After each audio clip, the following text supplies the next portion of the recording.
In many countries, starting a business feels terrifying. People worry about money, failure, judgment, and losing everything they've built. But in the United States, something feels different. Teenagers launch online stores. College students build startups in dorm rooms.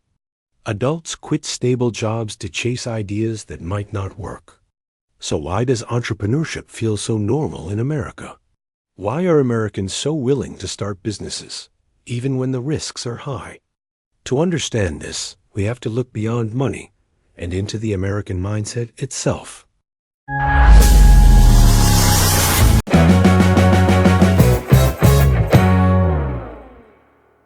Failure is not a life sentence. In many cultures, failure sticks to you. It becomes part of your identity. But in the U.S., failure is often treated as data, not a definition. If a business fails, people don't immediately ask, "What's wrong with you?" They ask, "What did you learn?" American culture separates who you are from what you tried. A failed business doesn't mean you're incapable.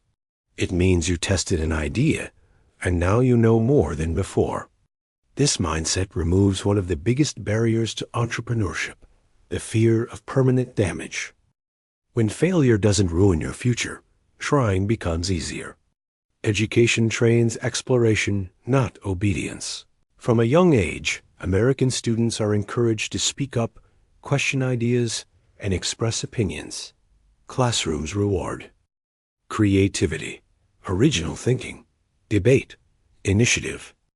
Students aren't taught to memorize one correct path for life. They're taught that paths can change. When you grow up believing that, your first job doesn't define you. Your major doesn't lock your future. Your career is flexible. Starting a business feels less like rebellion and more like exploration. Entrepreneurship becomes just another option. Jobs are transactional, not sacred. In many societies, a job is a lifelong identity. In the U.S., a job is a contract. You offer your time and skills. The company offers money and opportunity. If the exchange no longer works, leaving is acceptable. Because jobs are not sacred, leaving them to start a business doesn't feel immoral. Quitting isn't betrayal, it's adjustment. This mindset lowers the emotional cost of entrepreneurship. Identity is built around the self, not the role. Americans tend to define themselves internally. They say, "I am creative. I am ambitious. I want to build something." Not, "I am my job title. I am my company." When identity comes from values, not positions, changing direction feels safe. Starting a business becomes an extension of who you are, not a risk to who you are. Entrepreneurship is culturally celebrated. American culture glorifies builders. Movies, books, and media constantly tell stories about garages turning into companies, ordinary people becoming founders, ideas changing the world. Even failed entrepreneurs are often respected for trying. This creates a powerful social signal. Starting something is admirable, even if it doesn't succeed. When society respects the attempt, more people attempt. Systems lower the cost of trying.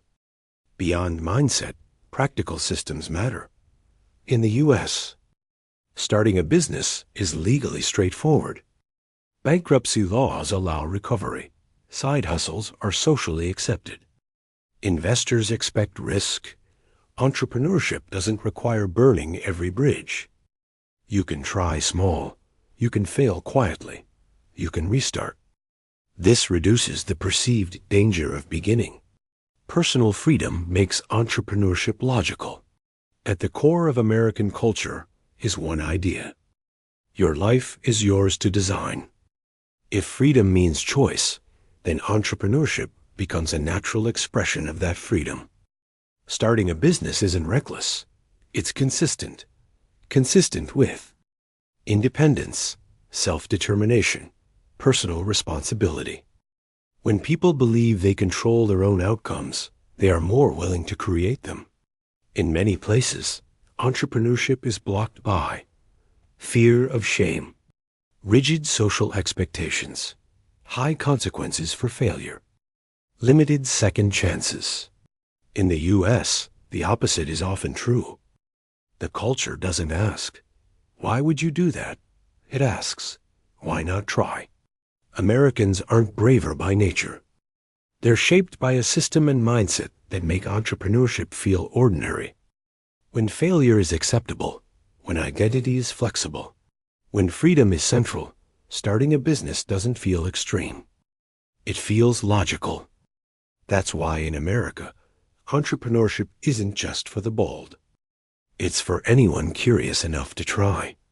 So the next time you see someone start a business in the U.S., remember it's not about confidence or luck.